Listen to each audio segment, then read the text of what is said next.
तीसरी दफा जाके वो डॉक्यूमेंट साइन कर दिया, पहले तो दो ज़बानी। देखिए आप एक बात याद रखिए, ठीक है आप सारे इल्जामात लगाएं, लेकिन ये नहीं आप कह सकते हैं कि हम अपने कमिटमेंट से पीछे हट रहे हैं। हमने जो जजेस की रेस्टोरेशन के सिलसिले में जितने वादे किए थे, हम आहिस्ता आहिस्ता उसको पूरा कर रहे हैं। Very vague commitment, I am sorry to say, लेकिन अगर ये आप कमिटमेंट दिखाते तो पहले दिन हल हो जाता। हो आप तो फौरन अटैक पे क्लैशनकॉफ हाथ में ले लिया, दर दर दर फायरिंग शुरू कर दी। ऐसे नहीं है। आप देखिए अभी सिंध में हमने 8 जजेस बहाल हो गए, पूरे 15 जजेस को कहा गया था, उनसे गुफ्तगू चली, कोई 2-2.5 महीने के अरसे पे मुहित रही है गुफ्तगू।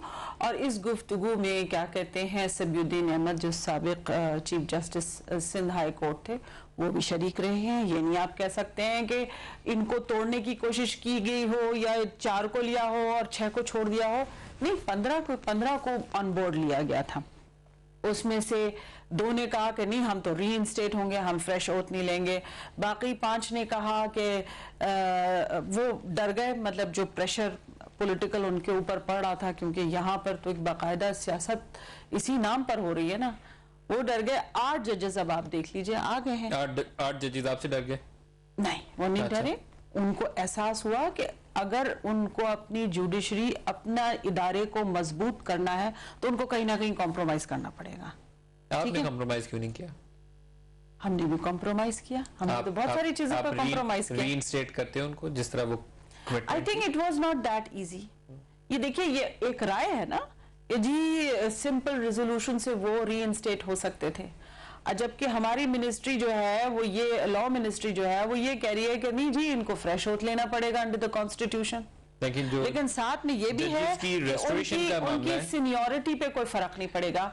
उनको साथ में ये भी एश्योरेंस दी गई है जो जजेस की रेस्टोरेशन का मामला है उसके ऊपर कॉन्स्टिट्यूशन साइलेंट है, कोई ऐसी पहले मिसाल नहीं है ना आपके पास, है नहीं ना। तो जो चीज आप करते वो ऐसे प्रेसिडेंट सेट हो जानी थी, तो आप एक ज्यादा बड़े एग्रेसिव और बोल्ड मोड में पॉजिटिव चल सकते हैं। This may be your point of view. देखिए पॉपुलिस्ट मोड ऑफ पॉलिटिक्स जो है वो आप जब आउट ऑफ पावर होते हैं तो आप कर सकते हैं, लेकिन जब आप इख्तिदार में होते हैं तो आपको अपने जो है कॉन्स्ट्रेंट्स का पता चलता है। It's not that easy. Populism तो ये भी है ना कि नौकरियां बांटते जाओ, तनख्वाहें देते जाओ, तनख्वाहें बढ़ाते जाओ, लेकिन ऐसा तो नहीं हो सकता है ना। मतलब पॉपुलिज्म का ये भी है कि आप है ना लैंड रिफॉर्म्स ले आए। लोग उनसे पूछो, लोगों से कभी कभार आप बैठे लोगों में, दानिश्वर लोगों में बैठे हैं कि जी इस मुल्क का हल क्या है, इस मुल्क के मसाइल का हल क्या है, जी लैंड रिफॉर्म्स आप कर दें। Land reforms, is that so easy?